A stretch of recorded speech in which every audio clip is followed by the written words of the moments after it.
Yeah, one sec, just doing setup. I just biked over here. Hopefully I don't look that bad.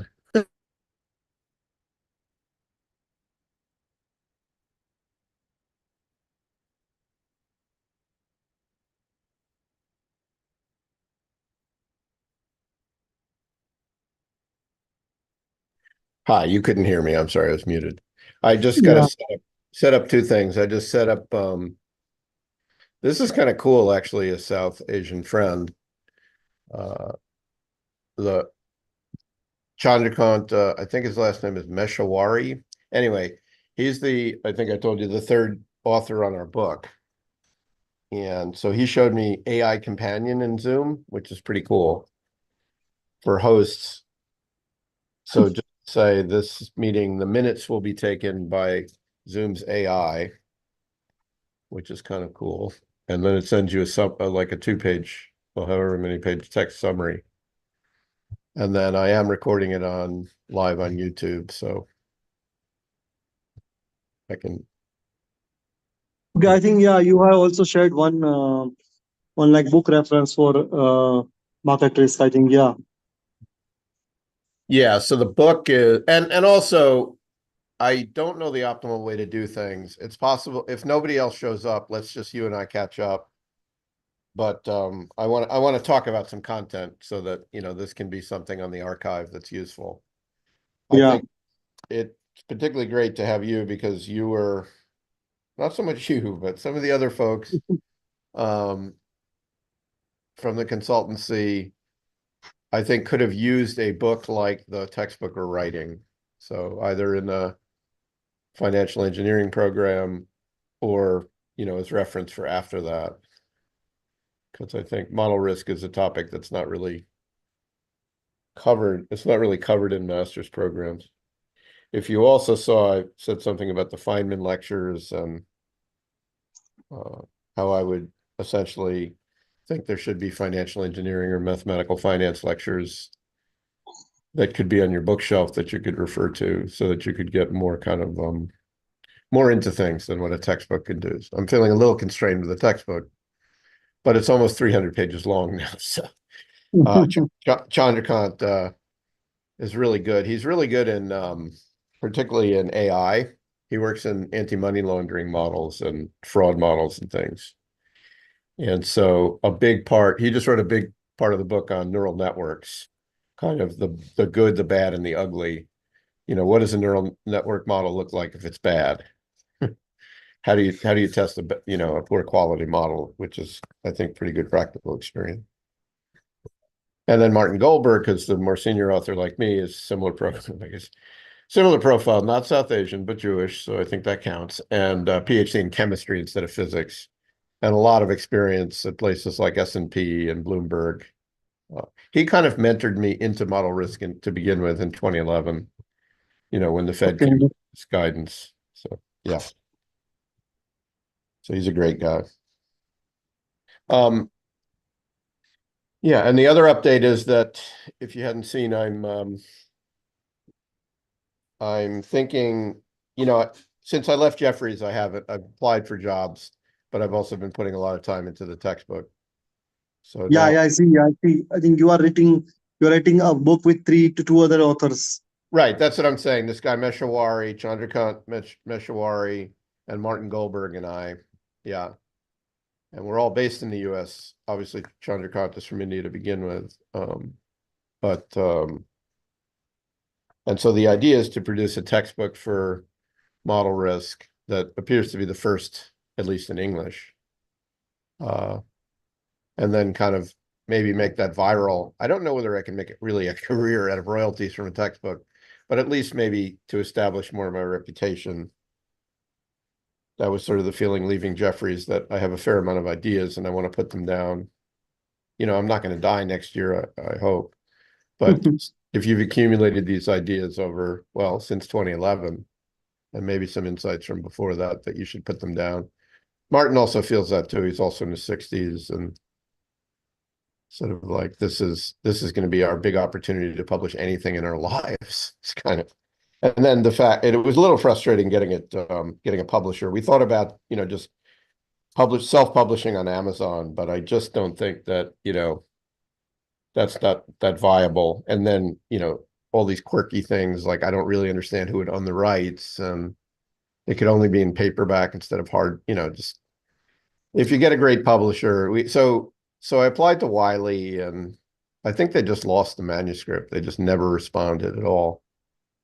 And Elsevier, which is we're publishing through the academic press label of Elsevier, another like Springer and Wiley, a great science and engineering textbook publisher. But they initially rejected it because they didn't understand it. And I complained. And lo and behold, an editor from their Cambridge office, not far from where I worked in Cambridge, Mass, just said, "This is fantastic book. We really want to get back into the textbook business. You've hit us at the right time." And it's been just fantastic from there. I think that was like March or April. I was about to give up and do self-publishing, and then I got this great email from my editor, and so I It's guess actually good because nowadays things has changed ever since this IBOR transition has came back. So like right, many of the traditional derivatives which were there, and in the risk part also changed. So I right. think it would be actually great insight for us to get into the perspective that you have shown to us. You will Right. be I hope showing to us. so. Yeah, and then from a capitalist or marketing perspective, maybe this is something that I don't know, but I would assume that at least some classes in India on financial engineering are taught in English, or at least could use English textbooks, because it's, obviously a country that's very articulate in English. And so, so you just try to get it not just to get the financial engineering, math, finance programs in the United States to adopt this, but also the UK, India, Australia, and then perhaps translate it into languages. I guess I guess you're better off translating a book into Mandarin than having someone in Beijing pirate it and publish it in Mandarin. But I think in India, that's less of a problem. I think, right? I think probably when you study at university in India, probably some of your textbooks are in English, right? For technical. I mean, most of our textbooks are in English now. Yeah, So like that's great. for the higher education, about 12th, everything is in English. Right. Right. And so for the French, that's just proof that capitalism is an Anglo-Saxon, evil. But for the rest of the world, the language of finance is English. It's the language of Adam Yeah. Smith, Karl Marx, etc. Hume.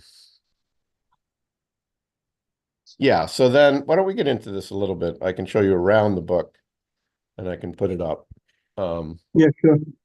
with a table of contents. We're just we have it on this. Let me share so you can see a little bit of behind the scenes.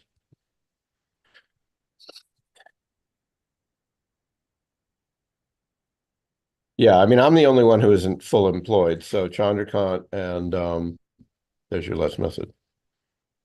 Yeah, I just saw. Oh, Initially, I could sorry. not find the Zoom detail. Yeah, but then I go to the Oh, didn't post I and put it? find it. I thought I put it in. It's in the forwarded. It's in this thing that I forwarded. So I thought you'd go into this. I think it's in this. Anyway.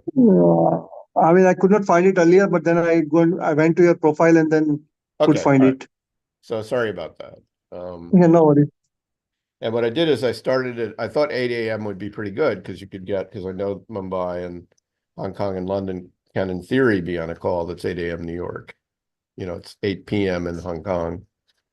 So a few hours earlier in Mumbai, and the half hour thing.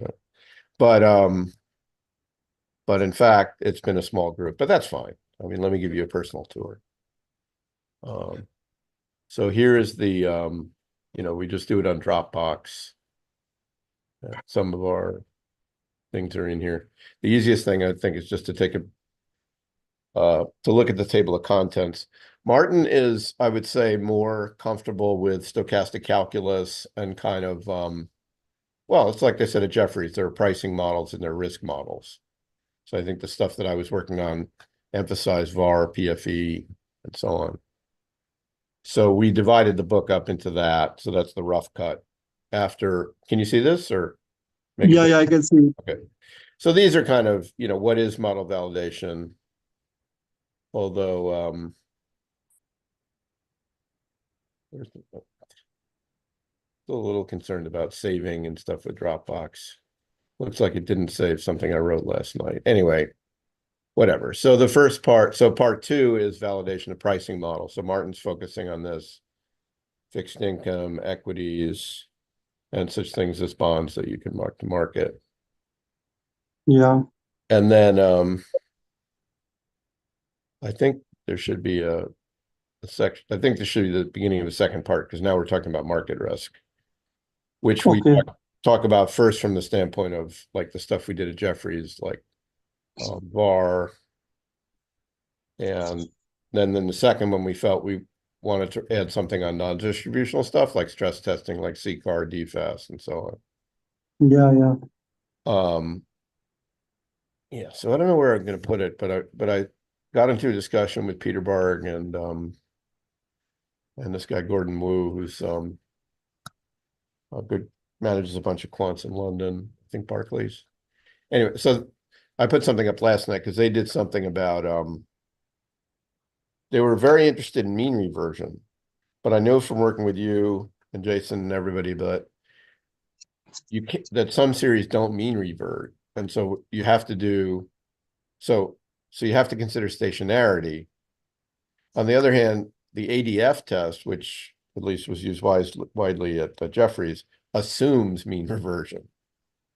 Yeah, So what you need to do, I think I put it in here, but is what's called the Hurst. No, I think it didn't save anything. There it is. Yeah. So really, so this is what I wrote last night, if you want to see something hot off the presses. So I'm jumping around, but in here, we're talking about stationary processes. I don't think we talk about co-integration, but in particular, this that I learned while I was at Jefferies, that ADF and KPSS test for different kinds of stationarity. So if you pass both of them, you're fully stationary, you know, the mean and yeah, variance. But trend stationarity, so I think that trend stationarity is deterministic, like you could fit it to a line or just subtract a line, and now it's stationary. But I think different stationarity, like what you do when you take log returns instead of linear returns or relative returns, is stochastic. But in any way, you want to have some sense of what is the underlying stochastic process. I didn't know how to do that at Jefferies, but just in researching this, I came upon this Hurst ratio. So what is the Hurst ratio? Hurst exponent, they call it. So if we imagine that we have a distribution, that we have a time series parameterized by the variable t, and now we say, let's consider 2 points that are separated by a period tau. That's the Greek tau, right?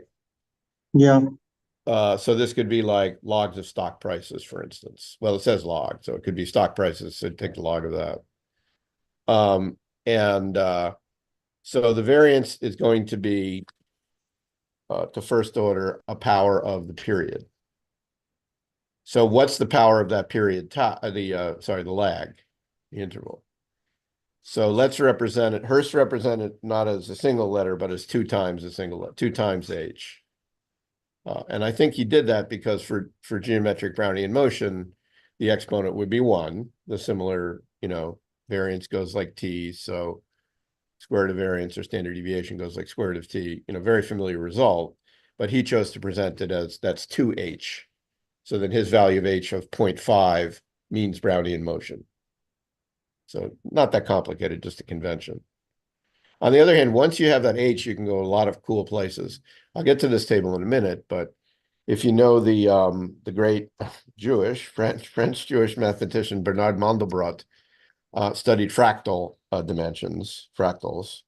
So the father of fractals, first in Paris and then at IBM here in New York State. And so this h is actually a dimensionality. So geometric Brownian motion is like a 1/2 dimensionality.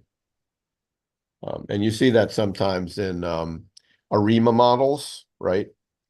Because the integrated part yeah, of a Riemann model would be a half, I believe. It's either a half or I think it's a half for Brownian motion.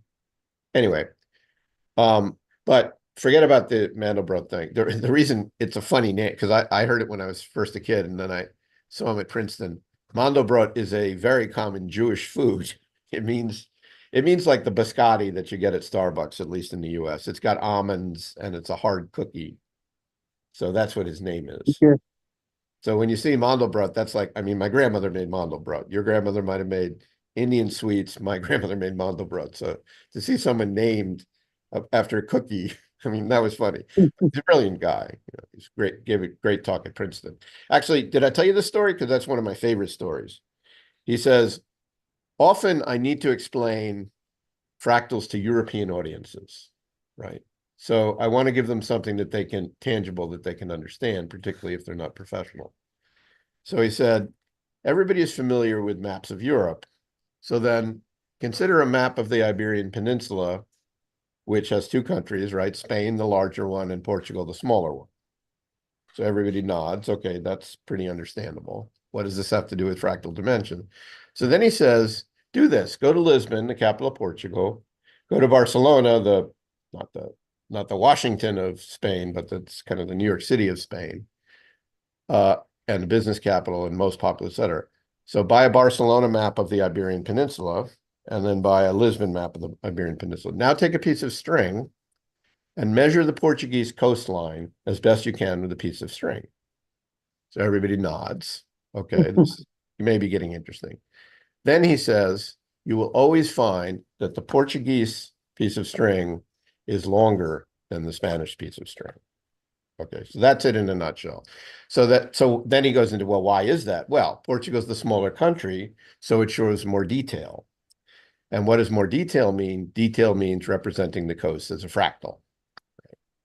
It's not a smooth function, but it could be a smooth function in a 1.5 or not non-whole number dimension. Yeah. So that was great. I mean, he taught me that, when I was a college student, he gave the Princeton colloquium, and I've never forgotten that one. It's just, very powerful. So It's very nice. Yeah. yeah. Anyway, so in this case, what you could do is what I think what Jeffries probably should do is before you do ADF, which assumes mean reversion, calculate this Hurst exponent. And if the Hurst exponent is not less than a half, in particular, if it's close to a half plus epsilon positive, then you're in trouble, because then you should not be, you can't test for stationarity with ADF. I think you can still do it with KPSS. So we may have been having some null results. So, so today in my mind, and I can put some of these things up when we can talk about them, or just give you kind of some new ideas I have just to add to the book. Because, in theory, this is called Model Risk Office Hours, not because I'm a faculty member, although if I get to be the head of the Columbia Math Finance program, I'll at least be a senior lecturer. I won't have tenure, but, be around professors. But anyway, so it's all about how well can you measure something. For example, I still have not seen in a finance textbook something I loaded in astronomy, which is that finance practitioners can calculate skew and kurtosis, but they can't tell you the statistical significance of that. And unless the sample is fairly large, kurtosis may not mean anything. Or for people like you, like the world following the presidential election, you would not say Kamala Harris is ahead of Trump by 1%, when the margin of error is 5%, right? So, Yeah. Anyway, then the next two cases, so the last one is trend stationary, deterministic, but you can remove like a linear trend. Hopefully it's linear. And then the middle case with geometric Brownian motion, that doesn't mean revert. It's stochastic process. So I just thought, I just add, this is the kind of thing I think we can do in the book, that I just add a couple of sentences. I gave a reference. So this was kind of nice. Yeah, I think I need to read on this, but yeah, this is good. Yeah, I'm happy. The other thing is that if you do have some time, I'd like you to review some of it. We have you know, publishing takes a long time, so it won't actually appear in print until the spring of 2026 or maybe the summer of 2026, which is kind of amazing, right? It's like college students who wait till the last minute to write a 500-page paper. But needless to say, Yeah. the legal thing, I don't want to circulate text if I can after December 1st, because our contract says we deliver the first 25% of the book to them from then.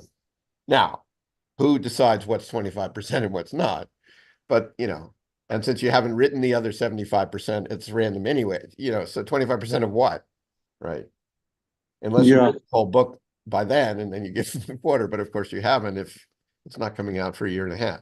But that's the first of 4 monthly deadlines that go 25, 50%, 75%, 100%. So anyway, once I give them stuff and I say this is ours, then it becomes, you know, who can publish it, who can copyright, you know, this kind of stuff. Whereas now I could ask you if you have time over the summer, you know, like now to look at things. I even sent, there was an SMBC, you know, Sumitomo, one of the large Japanese banks, has a New York job that's in model risk. And so I sent them Yeah. what's now chapter 17, I think, on model risk governance, just because I just finished it in draft. So, you know, that's the first time I've sent it out to really. I mean, does it also covers SS 123 right now? Yeah, I yeah. mean, Yeah, so I can get into that. I mean, I was just showing you because this is the most, yeah, I'm happy to, if you want because to, right now I'm working on a project related to SS 123. It yeah, just started, but yeah. So looking at the gaps analysis, so on and so forth. So I think I can, if you give me an opportunity, I can read it and actually, right. yeah, So what we verify. did is, yeah, sorry. I guess I haven't entered it yet. So what I started doing is just to write a very detailed sum of SR 11.7 so that you, me, the PR and the PRA as well, and I'm sure Bank of India and stuff like that, you know, most people start with SR 11.7, but right here at the beginning, I mentioned SS 123. So that is a mention. Now, most of this appendix is SR 11.7, but now, since we're doing a tour, I can show you something that's in preparation. Where was it? Might be under old. Not go into old. Yeah. Essentially what I did is I took I asked people where are the major countries, obviously the UK, and Europe itself. And then I have a table, maybe it's in the paper.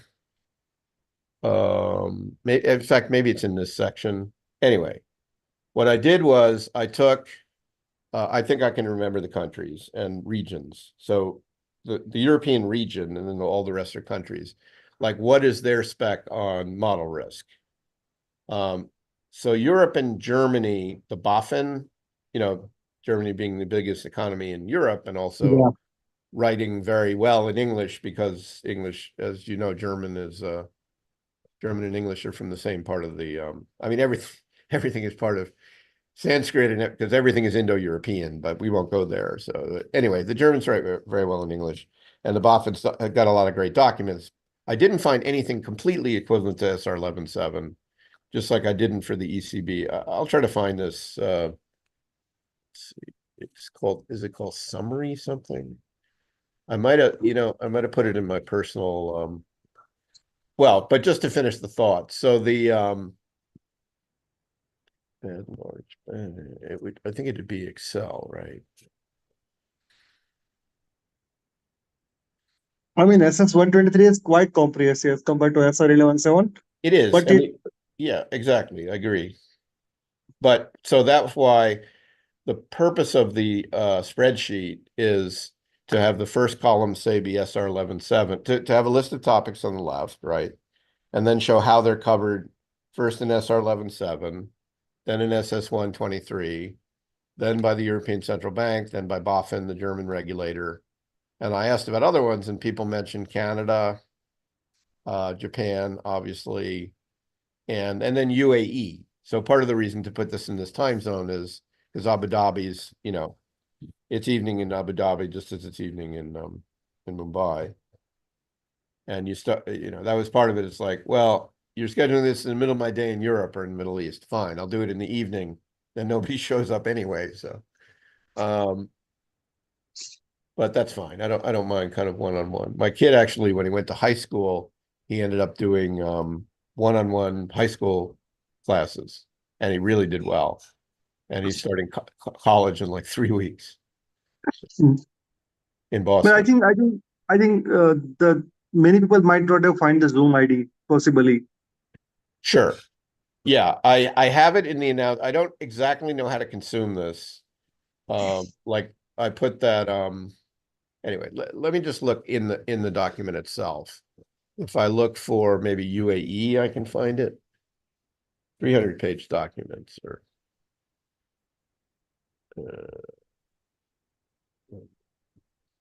Mm. is it key documents? UAE. That's the only. All right. Well, I really do have the spreadsheet. Now, on the other hand, there's also cultural differences, just like there are between India and the US. There are between the English and, people have said England or Great Britain and the US are two countries divided by a common language, right? So that's obviously a joke. But but there's more to it than that, right? So that when I had some English guys and some Scottish guys on the call, and they're like, well, you guys in the US have very strict model risk standards, but in practice, you don't enforce them. Or you do, or they let you get away with stuff, right? It's all judgment. So what their claim is that is with SS 123, it's whatever. We had that phrase kindler, gentler back in the first Bush administration. So it's a gentler version of SR 11.7, but it's more practical because they believe banks could actually do what it says. So it's Uh, I so mean, it's but it puts so much regulations. I mean, for everything you need to provide explanation. Almost for everything.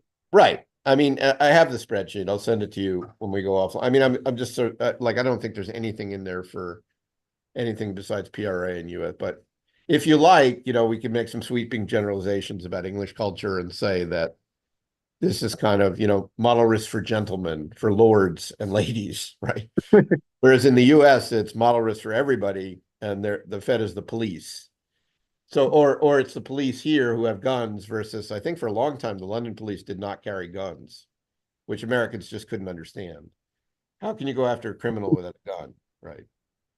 But they would say, well, we're a gentlemanly and ladylike country, so we don't need, all they have to carry is a wood stick.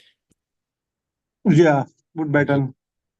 So there's definitely cultural differences. I mean, we also wrote, I did write, again, it looks like not everything is getting into this, so I'm sort of staying up late and writing things and then nothing's happening.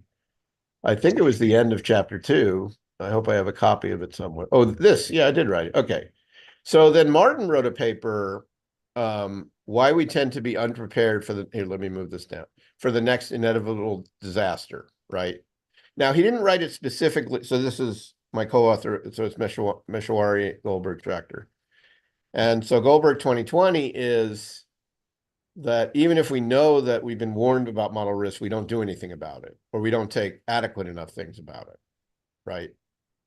So he discusses kind of the psychology of why that is.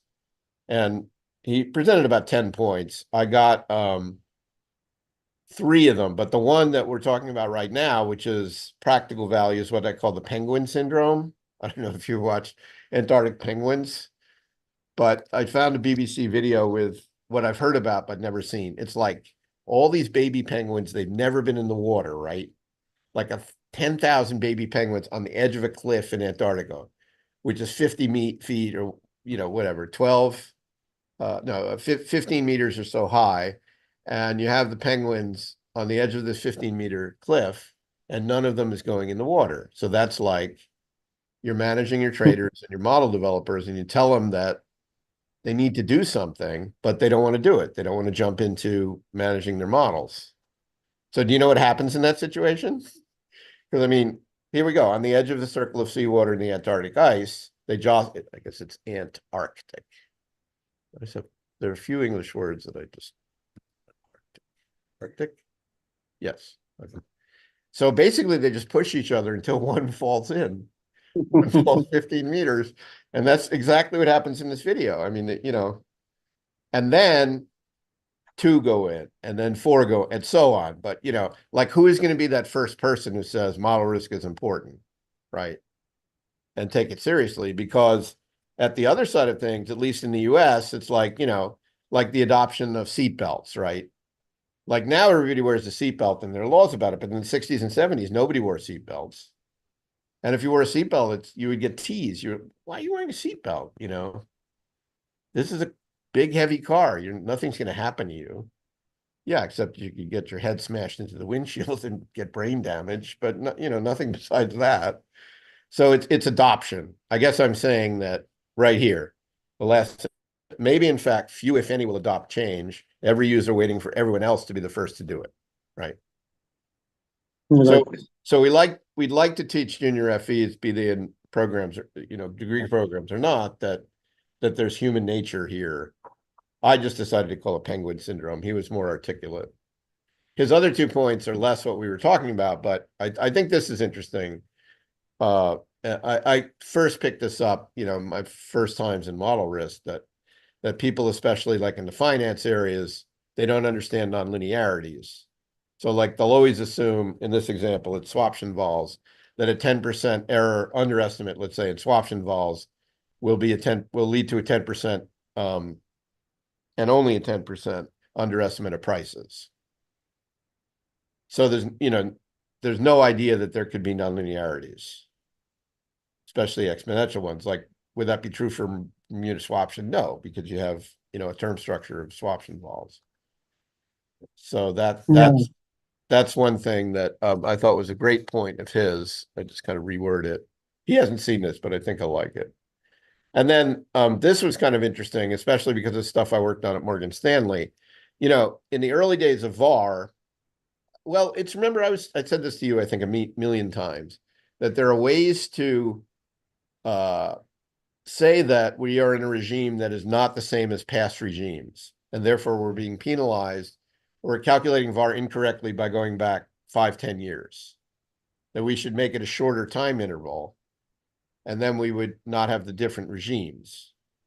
And the classic example of that, which then I applied to EWMA for the euro after the invasion of Kiev, I mean, for the Euribor, was at Morgan Stanley when in 2012, and I was there, they were one of the few banks on the street that had a 4-year look back. And so they were being penalized by having part of their observation period fall right in the middle of the great financial crisis. Whereas JP Morgan, who originated VAR, has a 1-year look back, and most banks have between 1 and 2. So then they had to totally redo their model and try to focus it on recent things. So this is about present bias. This is about management saying the models work great for 6 months, so it's going to work great for 6 years, right? Mm. And, Not- and the worst of that was the first approach that they did with VAR like this, and that is to say that I think, did I put in a table? No, but I express what happens. Like, let's say that you put exponential weights on time. You know, t here is the number of days, so it's e to the minus t over 10, okay? 1/10 of t. So if you work that out and you set 1 to 10, iterate, then yesterday will have a 90% weight, and by the time you're at 10 days, it's about a 37% weight. So that achieves the objective of restricting you to ordinary data, but then it's really a problem because, as you might expect, if you have an IID, you know, distribution and you start doing this to this, it's no longer going to be IID.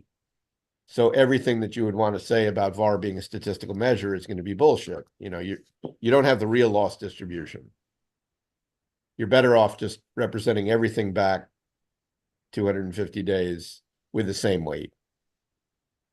And so therefore then the exponentially weighted moving average model, which we cover in this other section, is not weighting the P&Ls, but it's weighting the variance. It's saying that the variance at the second moment, the variance Yeah. is yeah, it's clustered. And if we're in a low cluster, then we should do that. We should put less weight on 2008 because So it's like higher volatility followed by higher volatility. exactly, yeah, it's the right. So without changing the distribution, so it's heteroscedastic. Well, it's the standard deviation or the variance of the series is changing. So it's non-stationary in the sense that variance is not constant. But then you can model that and you can say, okay, now we can say, okay, let's look back 10 days, but now we're gonna decay the variance, not the actual loss. And that makes sense if you observe regimes and clustering. If you observe heteroscedasticity, this is a way of saying that it's temporary. The problem as we do that is then you have to say what's the decay? You know, does it decay like 0.1? Does it decay like 0.2 or whatever?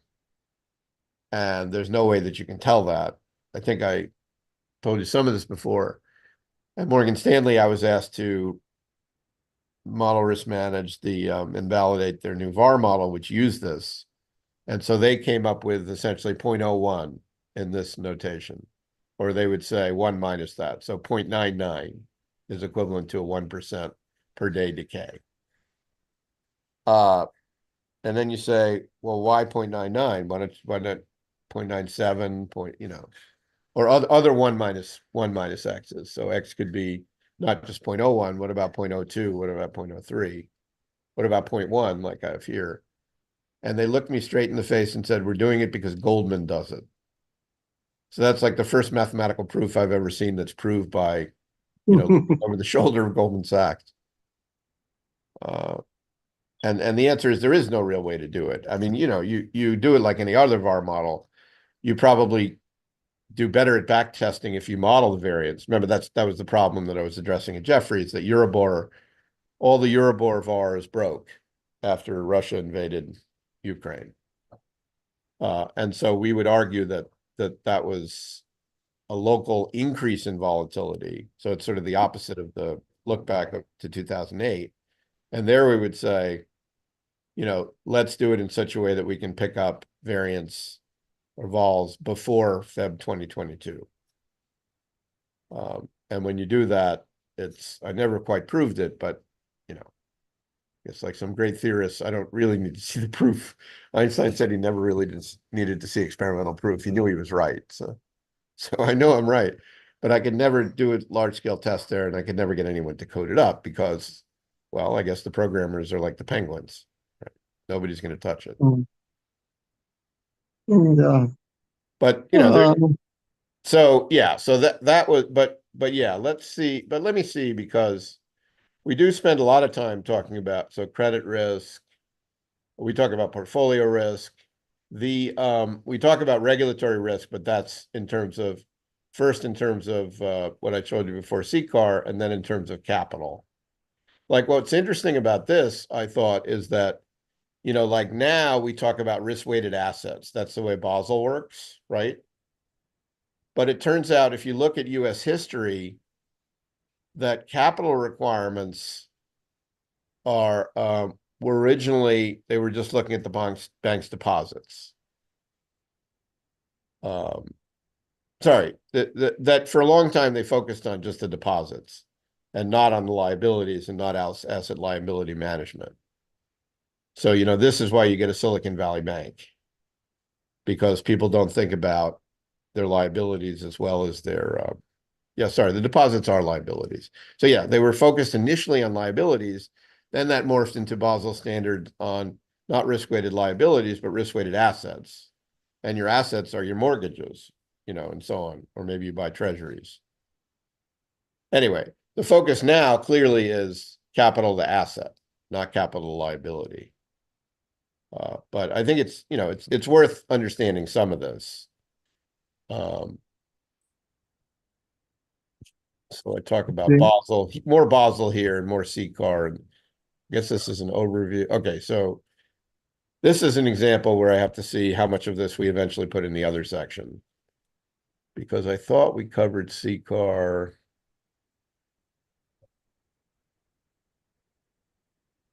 could be. All right. So anyway, we're three people. We are the Indian story of the blind men and the elephant. We do have to make sure that we're not saying the same thing twice. Anyway, we talk about AI a little bit. I really got into, I don't know if you've seen this, but predictive models of AI. And so now what you do boilerplate is you do a training data set and then you do a test data set. But the thing is that the results you get for calibrating the model are very dependent on the training data. And the results that you state are obviously very dependent on the test data. So that's really bad in statistics, right? That's where you can miss something because you overfit. So you've got a great model for one data set and not a great model for finance in general. Anyway, That is only for the statistical data, right? The model based on statistical data, not market observed data. it's market, but it could be calibrated. It could be something as simple as S&P futures, but because of the way that you, well, like I said, it's not the blind man and the elephant, excuse me. It's getting up to where the analogy is have as many free parameters as data points or close to it. So actually it's a statement that with 100 parameters, you can fit an elephant, right? So that's the over and under fitting. I think I talked, so I figured out that there's actually a way to test for the predictive power of a model without having to expose it to any other data set. You can test for how well your calibration in the training data is there. So I thought, do I have press in here? Or just look for the word predicted. So everybody knows about R squared. I guess I have to look. I'm not looking in the document. I'm looking in the web. So maybe here there's press. Press. Sanctions. All right. Well, then I have to add it. But what you do is just look for the word predicted.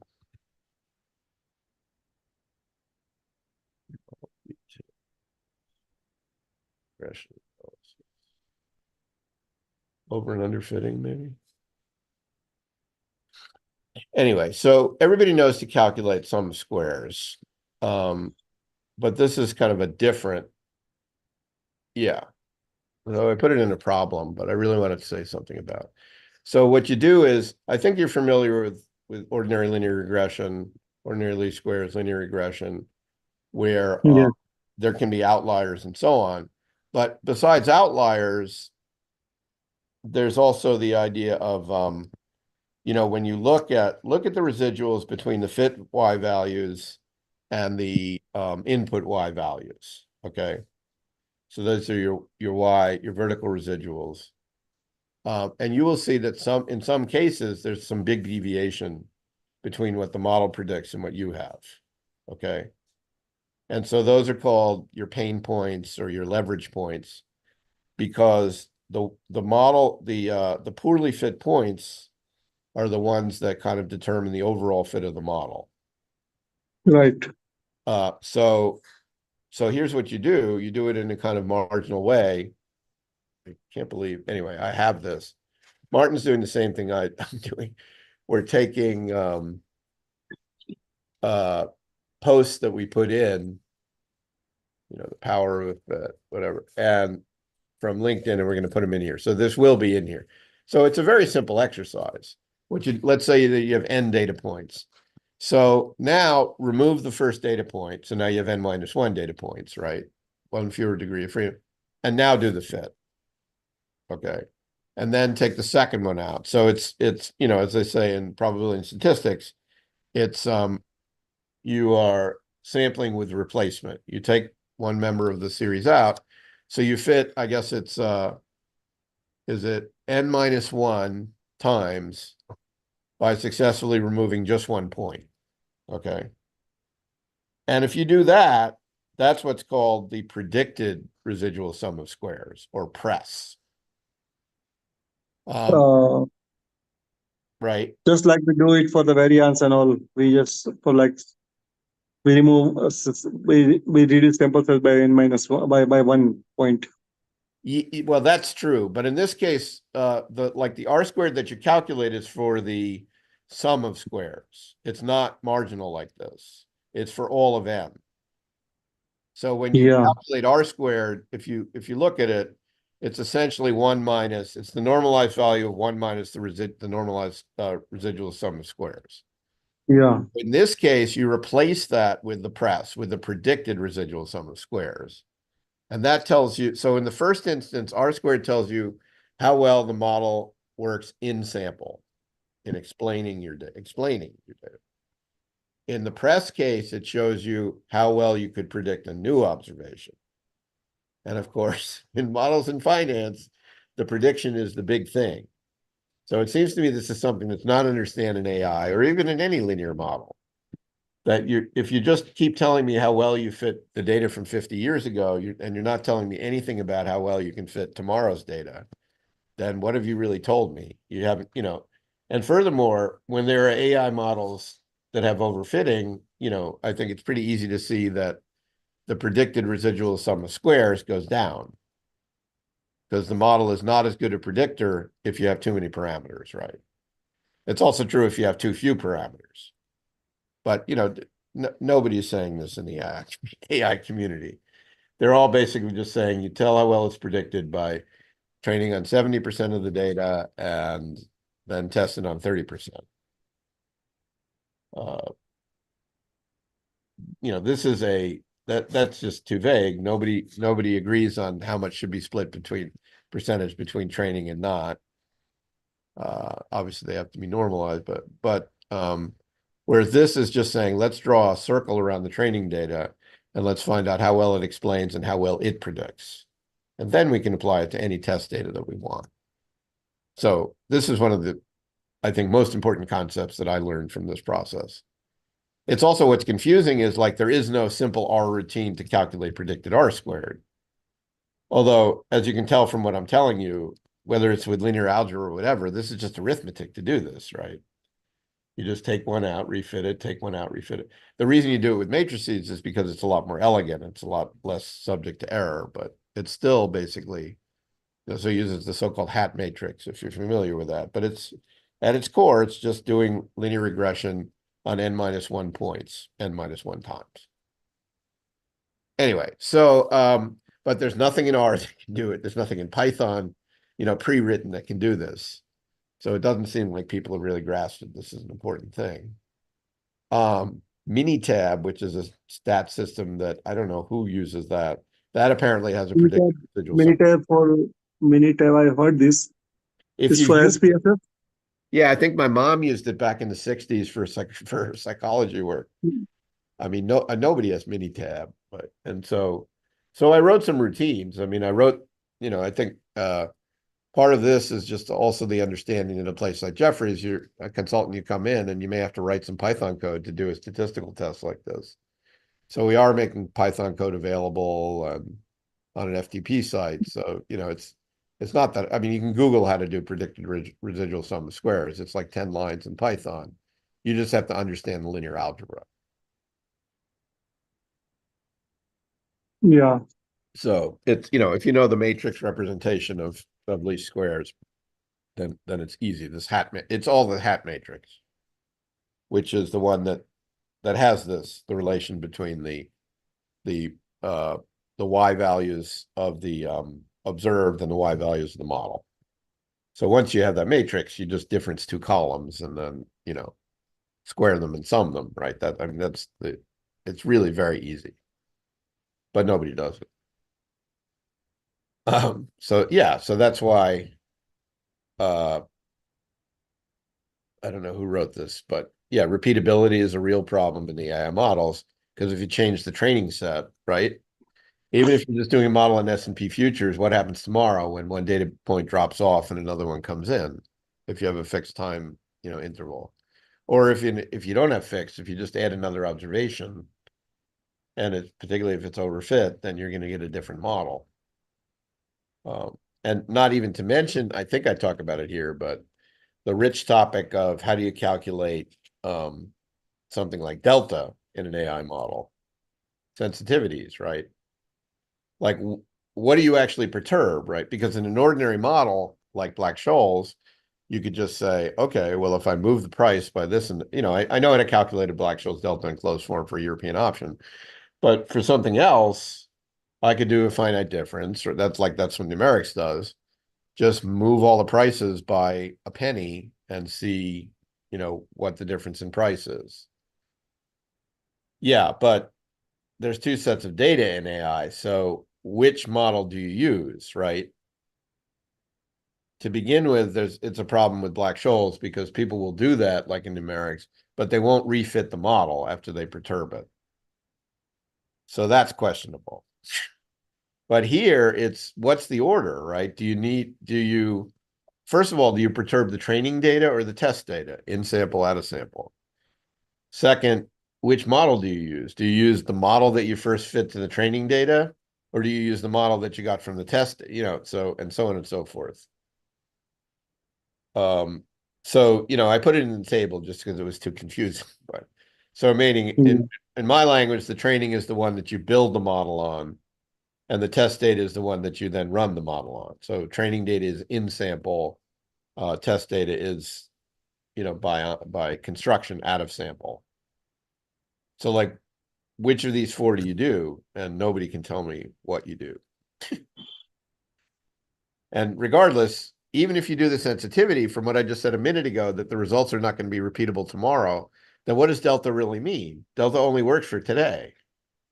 So anyway, AI's got a lot of issues. My favorite thing, I think you've heard this, I hope I put this in here, is that if we look at astronomy, since I know a little bit about that, is that But there are many fans of astronomy in India, including my father. right. I mean, astronomy everywhere. So you compare Kepler to Newton. So Newton had a model. He didn't have AI, and I would contend that Kepler did AI. Newton had the law of gravitation, which applies anywhere in the universe. Kepler had a bunch of data, and he fit stuff to it, and he could only think that we're fitting the planets. What I'm doing, he didn't have a thought of, that this could be applied somewhere else. Yeah. And so he came up with 20 laws, and I always love this, and they're all wrong. They're all inexact. One of them assumes, for instance, that you'll never have a planet as big as Jupiter. So therefore, if you look at the ratio of the period around the sun squared over the radius of that planet's orbit around the sun, Kepler says that they should all be the same for any planets in any central star. So that's not right, because if you remember from physics, the issue is that once a planet is comparable in size to the sun, Jupiter is not 10% of the sun, but maybe 8%, I think, then instead of dealing with the mass, like in the Newton formula, you're the reduced mass, right? So that's, taking into account that Jupiter is part of the sun's mass, that it's not insignificant in being a gravitational force. So that's probably confusing. But basically, at the end of the day, the only law he really got right is that the orbits of the planets around the sun are ellipses, with the sun at the major focus, which is, commonly said as the planets are circular orbits with the sun at the center. But again, that's also wrong. They're not very eccentric ellipses, but they really are ellipses. Anyway, but if you go down that road, it's still just a model of planets, right?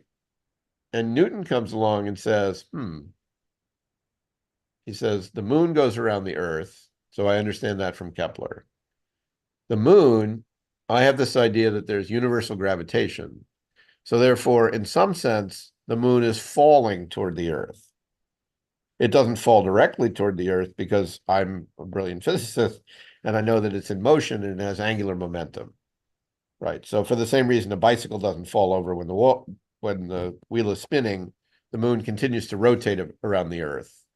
If it stopped spinning, it would crash if it stopped rotating, it would crash into the Earth. But and then I guess sometime in Cambridge, England, he looks at an apple tree and he doesn't say, "Oh, that's an apple falling." He says, and I think this is pretty close to it.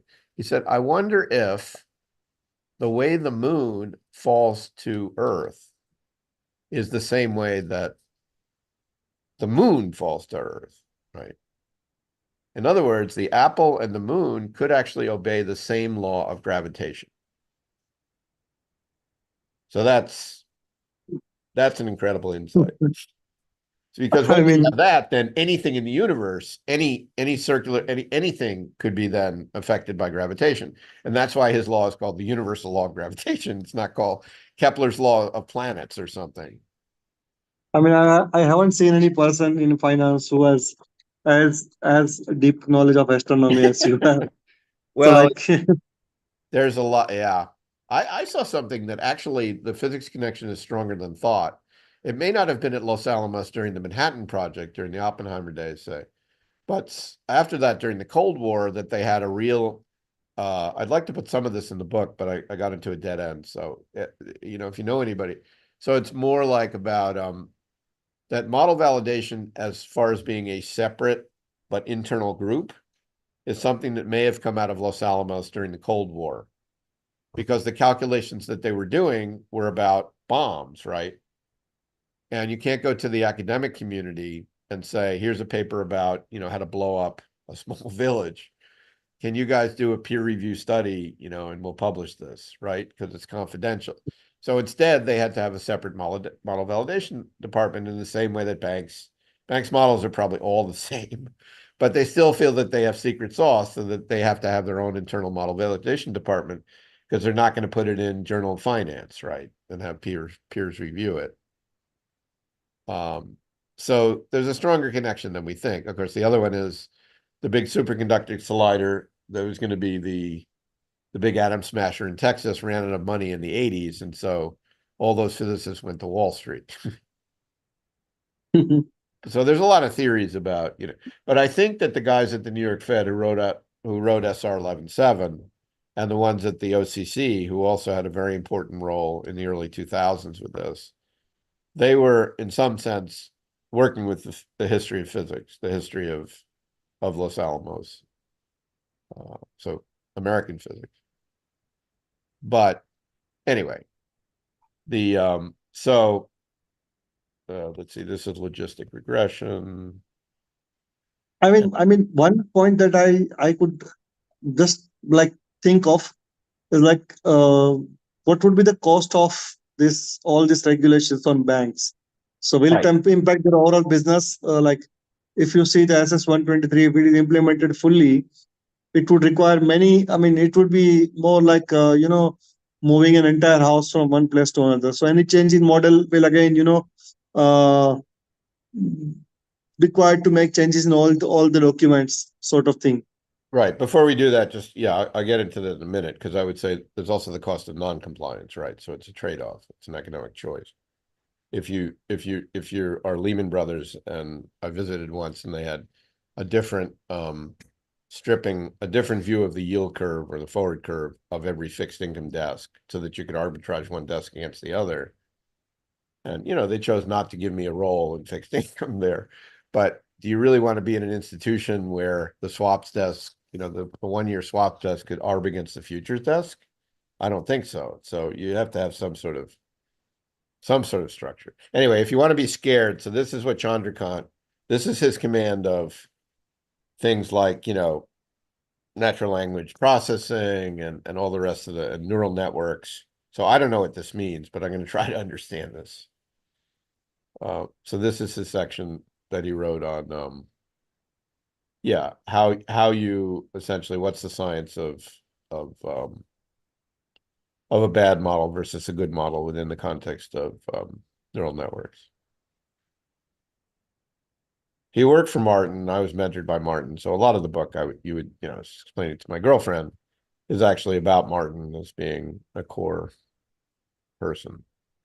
But I think that's what if we're going to talk about cost benefit, then, and that's also in the governance section.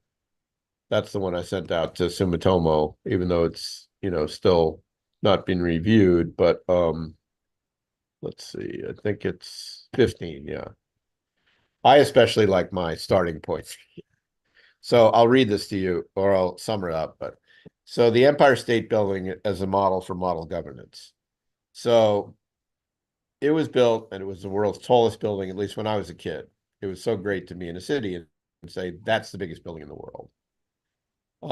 But if you think about it in terms of the different parts of model development, use, validation, then those, I think, are relatively explainable by saying that the model developers are the builders and the contractors, the model users are the Empire State Building.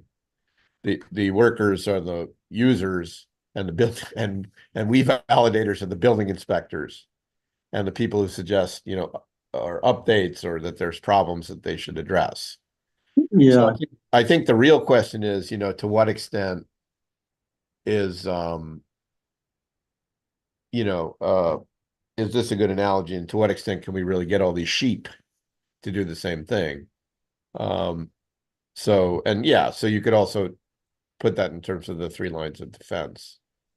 But I don't shy away from the practical things there. Now we have some interesting, just to give you a preview, some interesting things here.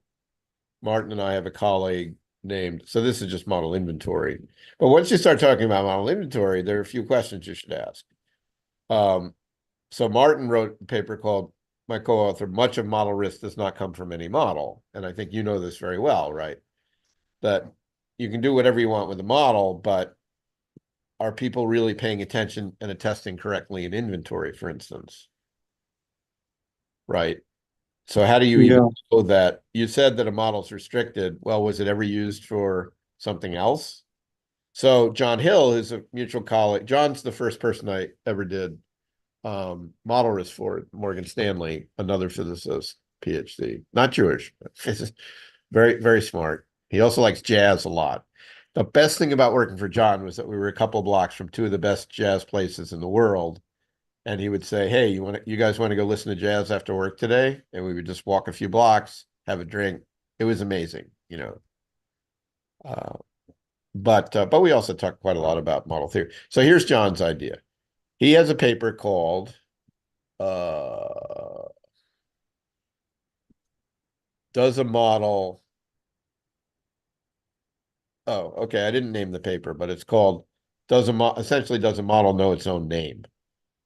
Because as he says in here, in a model development document and in a model validation document, you'll see something. And in the inventory, there'll be an ID for that model, a unique ID, right? However, it really should be the case that for every instantiation, every run of that model, the model should know what its ID is, and it should broadcast that. So it's like a barcode in a supermarket, can be used to track inventory. It's not just scanning it, but in theory, we Americans are not sophisticated enough to do this. But in a country like Holland, the Netherlands, they actually track inventory in supermarkets. So they can, and they're trying this experimentally, but they can sell you a loaf of bread that's a week old or 2 days old for a lower price than a loaf of bread that's a day old. Yeah, that I observed in UK as well. So like in UK, the price keeps falling for old stuff very, very quickly. Right. So that makes sense. That's efficient. But so I say that US supermarkets do use these transponders, do not use, right? So the only way they use it in the US is when you actually scan it at the register, or if you want to check a price. That's it. They can't tell you anything else. They literally do not keep track of inventory. I don't know why. Sometimes you go, we got the biggest and greatest economy in the world, and there's just some things we can't do right. It's the same question of why are we still using the English system of, measurement? I'm not going there. I mean, Amazon has just started one like some sort of experimental shop over there in Seattle supermarket. Right. Where you just pick up the stuff and it will automatically deduct it from your credit card, sort of thing. Yeah. I mean, you could generalize this. You could have an app on your phone and you could scan a loaf of bread on the shelf, or maybe make this more relevant. A bag of rice, whatever. I mean, some staple, and you would know how old it is, and maybe you'd know the instantaneous price because, like Uber, it would be dynamic pricing based on, some function. The one that Americans would understand is tollless cars. If there's one thing Americans know about, it's their car. And so now, I think also while you were here, the whole thing developed. First, they said, okay, we'll have some lanes that you don't have to pay cash at the toll. Like New York has a million bridges with tolls, right? And they're always the choke points, the slowest points in the system.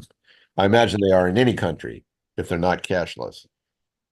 So that was terrible as a kid. I mean, it's funny as a kid because sometimes you had to throw coins and you're like, you go up there with your 10-year-old kid and the 10-year-old kid really wants to throw the coins. So he only has to throw in 2 quarters, but since he's a 10-year-old kid, only one of the quarters makes it in the basket. And then you have no more quarters. So then what do you, so usually as a parent, then you speed through the thing. And if the alarm goes off, you don't care. These days, of course, tolls are like $20, so they're not going to let you get away with that. And so what they've done actually is, so first, you have the option of getting this transponder, which we'll talk about in a minute, what a transponder could do with a model. But right now, it's, you could do a lot of things with it, and you just go into the E-ZPass lanes. Then they realized that if you put a camera in that, you needed a camera in that lane anyway, because some of the E-ZPass things won't go through. So you have a database, you could look up the guy's license plate. Maybe he didn't pay his bill or, but at least there's some traceability, some paper trail. And then they said, wait, if we can take pictures of people's license plates, then it doesn't matter whether they have E-ZPass or not. The ability to pay cashless. We'll make everything cashless. If we scan a license plate with the camera and we see that the guy isn't signed up for E-ZPass, we'll just charge him. We know his home address from his license plate, so we'll just send him a bill. So that's called cashless tolling. Of course, you put a penalty on it, so it makes more sense to get the transponders free, and you get a discounted rate for the transponder because, cash has a cost. Sending the bill out to these people is a cost, and some people may not pay the bill, etc. Whereas with E-ZPass, if you have the credit card set up, you're going to collect the payment instantaneously. So anyway, but so focus back on the kinds of things. So John's idea is first, just have something in the code of a model, have an ID, so that you can say to the model, "What's your ID?" Right? And just like a simple routine, and then make that ID available using this transponder to know, oh, you ran the model on this day with this data. So it's particularly important for AI. And you ran it on this currency and stuff. So great. So now we have a level of accountability. They were not supposed to run it on rupees, but they did anyway. Which is not something that we could just look at a static inventory and tell that. So that and furthermore, you then could have a bot that could just say, well, which of these models actually has been affirmed, right? The more important things are these last two things here. The for ongoing monitoring, for instance, we tell, like we would say at Jefferies, right? You got to monitor this. So did you really monitor it on a daily basis? Well, if the ID shows up every day, and you're the owner and you're one of the model owner, then I have accountability. I can see whether you're actually monitoring it. And similarly, the frequency of use we talked about. What about the nightmare scenario that, like, everybody agrees that it would be a nightmare if banks invested in a single asset. Everybody invests in Google, right? But we have no way of knowing whether banks are diversified in terms of the use of models. They could be using one model 90% of the time for their business. And that's risky, right? Because what if the model's wrong? So with this, again, you'd have the accountability every time, just like going through the toll booth on the George Washington Bridge between New York City and New Jersey. Every time the model passes that toll point, bang, we have a record of it. So as John says in the paper, if the regulators will often come in and they'll say, which of the models you use the most? A bank cannot answer that question. They can say, this one is used for a trade for which we have the most notional, but that's not the same thing, right? Maybe the most important thing that John emphasizes in the paper is that most models do not document what they use as far as upstream data, and nearly all do not document. We don't know the impact downstream other models that depend on it. And yet, again, if you had these IDs, you could add fields into inventory, or you could add, with the things. And I think we say some of this should be dependencies. List all the dependencies. And again, if the ID is in the system, then a human being doesn't have to look at the dependencies. Right.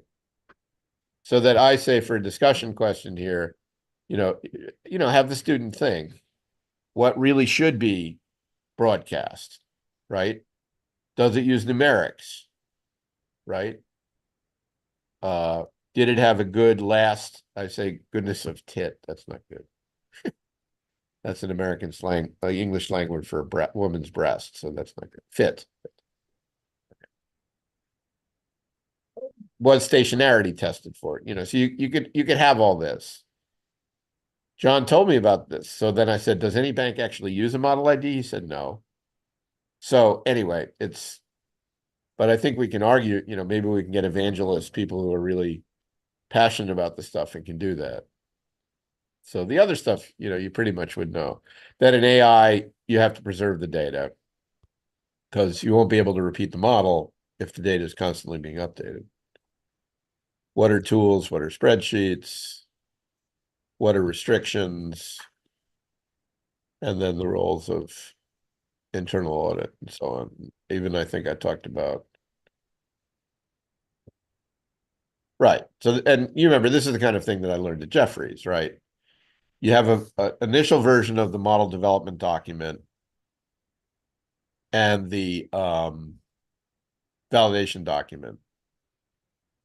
And so in the second version of the model development document, you should see things that reflect findings in the MVR, right? In the first version. Yeah. And so how does that done at Jefferies? It's done by a human being checking it.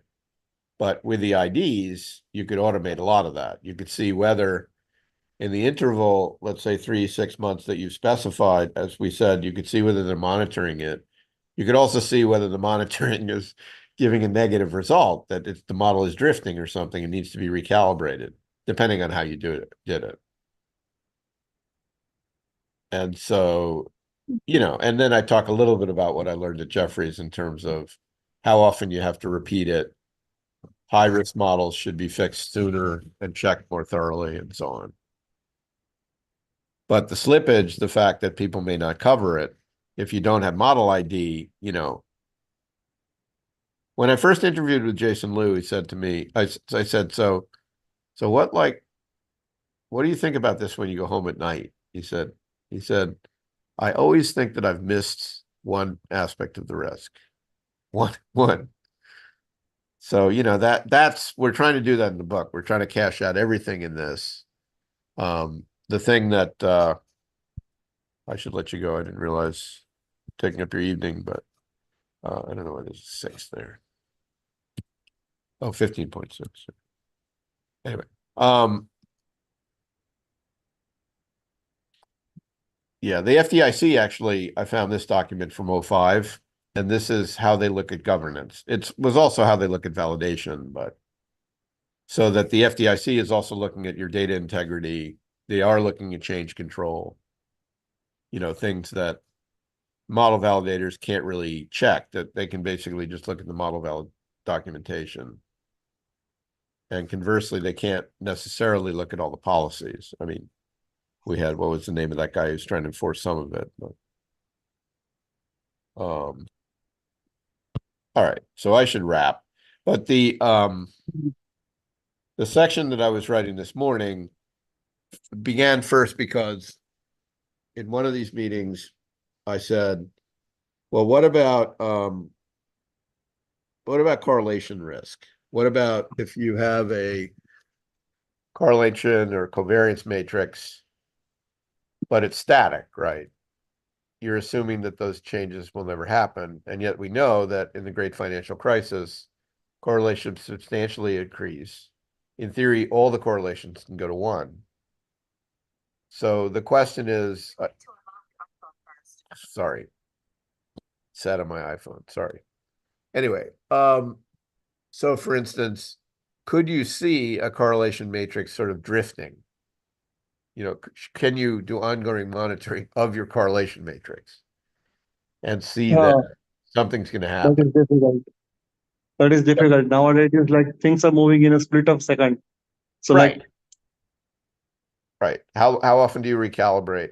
So, you know, having thought about that, then I thought, well, how well do you know even univariate statistics like mean and variance, never mind covariance?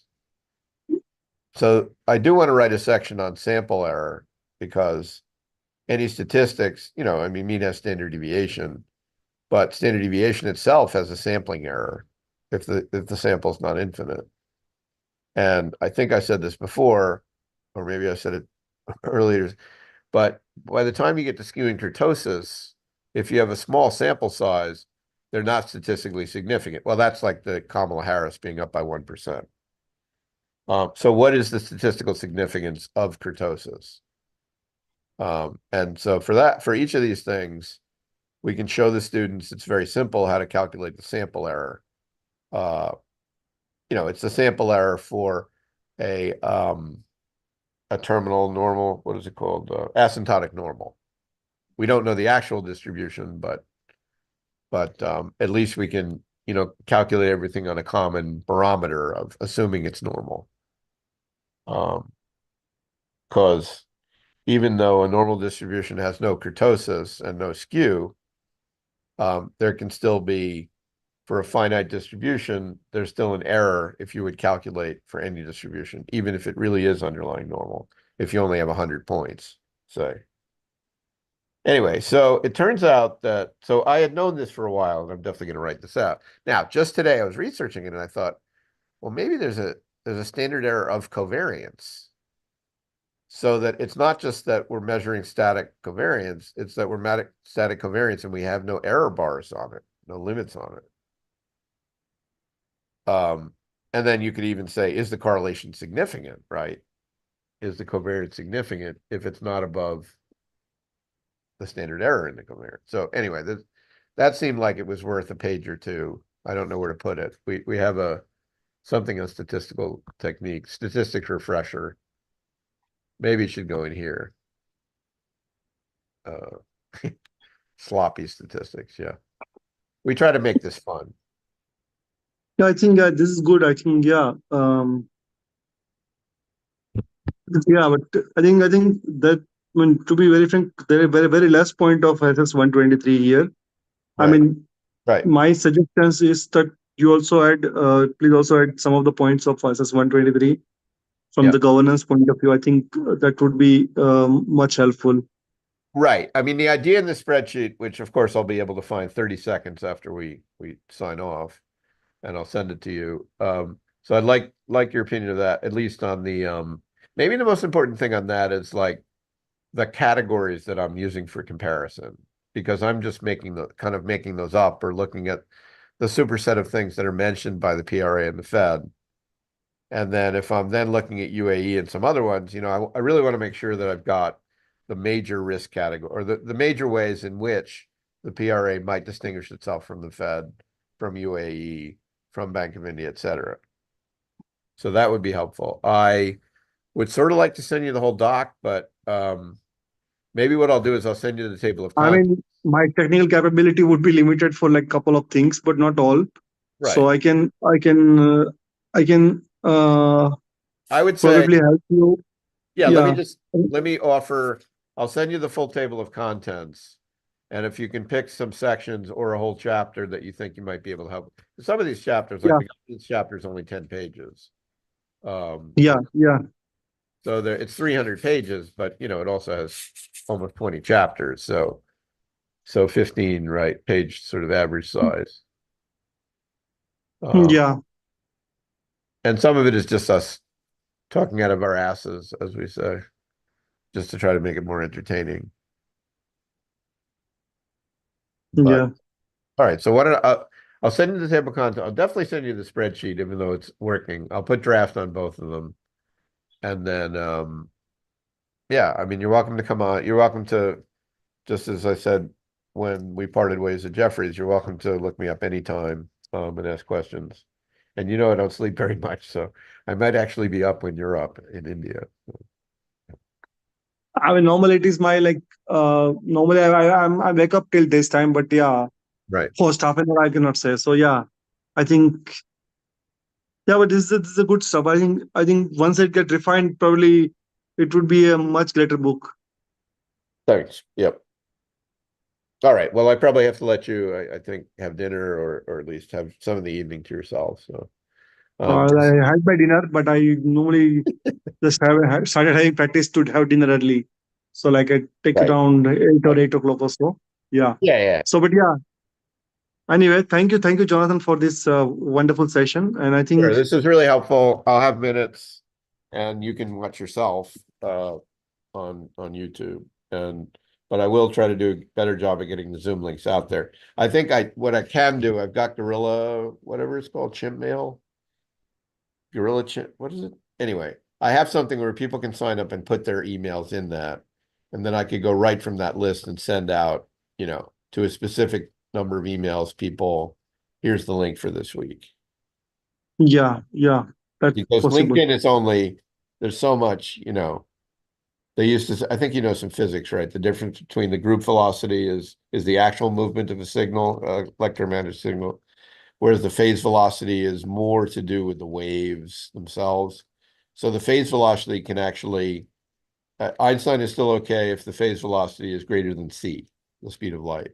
But the group velocity, which conveys information, is always less than or equal to c. Right? So because of causality, et cetera. Anyway, so people would say in academia, physicists, I get all these preprints, like all these chapters of this book, and they're all piling up on my desk. And the other professor would say, yes, but they travel at the phase velocity, so these preprints carry no useful information. Yeah, but that's No, I think the chapters are useful. I think, yeah, I think we need more problems, we need more code, we need more, but we're focused mainly on like what you do when you do a jigsaw puzzle. We're trying to do the corners, we're trying to do the sides, and we feel that once we have all that, then we can fill in the rest. But this, December 1st is like tomorrow, right? yeah, probably yeah. On 3 or 4 months away, yeah. Certainly. But that's fine. We only have to do a quarter of the book, like they said. Yeah. Coding, I think coding will take much time probably. Coding and everything. Some of it. Martin's much better at But that. examples, yeah. I pull my hair out of, I mean, it was never good. I'm using, I forget what I'm using. I think I'm using PyCharm because that's just the easiest. But Yeah, PyCharm, yeah. he uses Anaconda. I started using PyCharm at Jeffrey, no, at City probably, and then at Jeffries. All right, sounds good. Well, look me up if Mm. I can help you. If you can help me in my career, that'd be great. If at the moment I'm still applying to some things, I'm applying to some federal things, but my first choice here would be to get the administrative position, the senior lecturer role at Columbia, so that would be a day Okay. job. That would be, I forget what other countries do, but in the US, professors get paid nothing, but the administrators, who often don't have PhDs, make a lot of money. So at least that would, and then, of course, I can trade off the prestige of working at Columbia, use that to do consulting in the summer months where you're technically not paid. So, but and then I also have these things like, right, I could make the best program around. Maybe I could double the size of the program. Maybe I could put a lot of it on Coursera so that people in places like South Asia who can't come to the US could actively participate, or they could get interested in it. And then maybe they could do a remote degree, or maybe they could, get a visa, student visa, come to New York and do it here, whatever. I think Columbia is being the Ivy League college of the most important city in the United States. I think we should take advantage of that. Its official name is not Columbia University, it is Columbia University in the city of New York. Oh, So okay. they market it, and one of the fight songs is, "Oh, who owns New York? Oh, who owns New York? Oh, who owns New York?" The people say, "Oh, we own New York. Oh, we own New York." COLUM, BIA, right? So that's an American football cheer. So they feel like they own New York. They actually did own most of Manhattan at one point, but that's another story. All right, so have a great evening. Great to catch up with Yeah, you. thank you. Cheers, I'm bye. gonna save this because I made some changes and I'll send you some things. So what's the do I know the best email for you or should I put things in LinkedIn? Otherwise, if you ever prefer email, why I don't think yeah, LinkedIn would be fine. Yeah, because I normally communicate through LinkedIn. So yeah, I yeah, mean that's I have the email, but yeah, if so, but again, like I up to share. yeah, normally, uh, please, I think please note down my email ID. I'm just putting it here. 1 minute. I'm just Whichever putting you it here prefer. only. If it's for documents, I think almost anything you can attach to LinkedIn. It's not like with Facebook where you can't put up documents. Yeah, 1 minute. But I was just thinking of, getting a table of contents out of Word is painful. So it may look, the formatting may look horrible, but I can at least dump it. And then I have to find the spreadsheet. I just don't know where it is, comparing PRA, Fed, and so on. And certainly if you think that there's some major authorities that I've left out, let me know. I think I send you my email ID. Yeah, I see it. Yep, yep. So you Okay, put I that think yeah. in the text. Yeah, I had that somewhere. Let me see. It may actually be on my iPhone contact. No, the only Gandhi that comes up is Mahatma Gandhi. Okay. But anyway, I'll write that. Hmm. Great. Okay, well, great talking to you. We are at I guess the Yeah. bottom of the hour in India. So Yeah, but I will have some time to like choose my subject, right? Topics. yeah. I mean, I am just trying to get some comments or even just a confirmation that you like the chapter over the next month or two. I figure if I send something out on November 1st, then I'm not really going to get it back in time to make changes. So that's the pressure on me. So like the operational risk chapter, I think is the first one I'm comfortable sending out to people in the field who specialize in that. I know someone at PNC Bank, people that it would also be helpful if you know people at Jeffries or elsewhere that I'm doing this. And certainly, I keep in touch with Jason and Tat and those people. Jason's writing me a recommendation for the Columbia role. Tat is a member of that, an adjunct member of that program anyway. So in fact, that's how I got to Jeffries to begin with, because we had Columbia in common. Okay, Okay. yep. Uh, Fine, Jonathan. Have a good day. Wait, so you have the same middle initial as Mohandas K. Gandhi, right? Don't you? Wasn't his Yeah, I mean, yeah, but like in India, you have like caste system. So like right, in caste also you have like different community. So right. like he is from different community. Normally, I mean, if you come and see India, the Gandhism is already forgotten. So Yeah.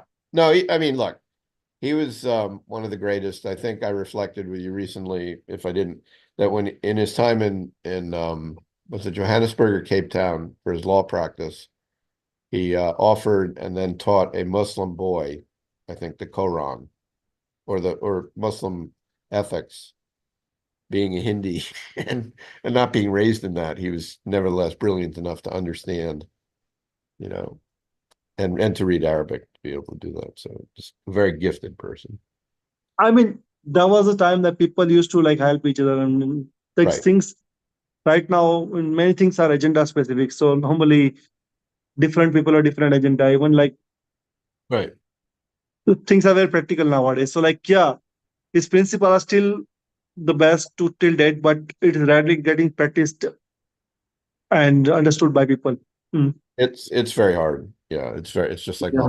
mobilization. It's very hard to get to say a principled thing and actually to get people to follow it. So that's I mean, it's not just for Gandhi, but for many of the great personality that right. who had done great in the past, but right now the principles are not getting used properly. Yeah.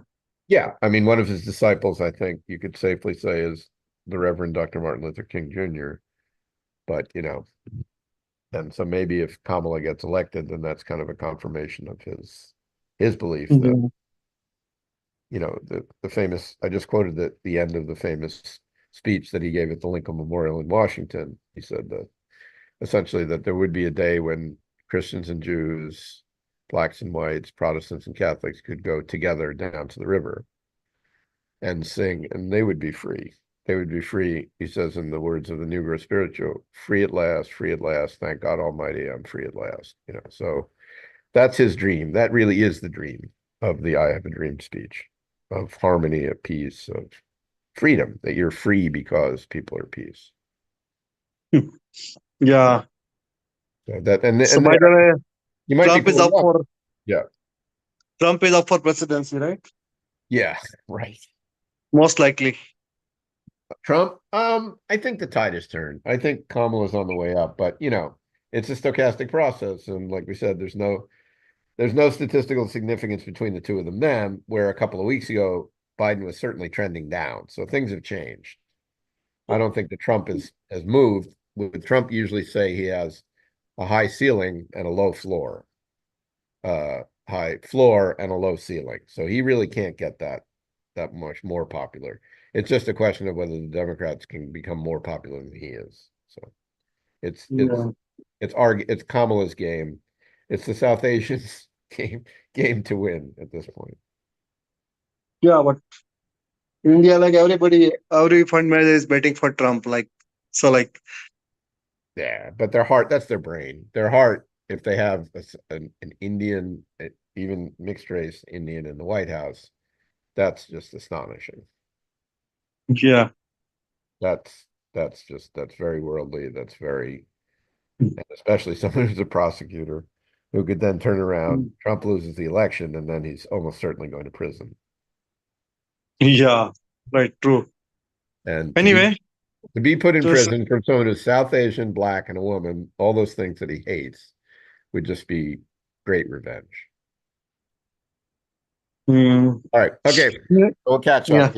Okay. Yeah, nice meeting you after a long time.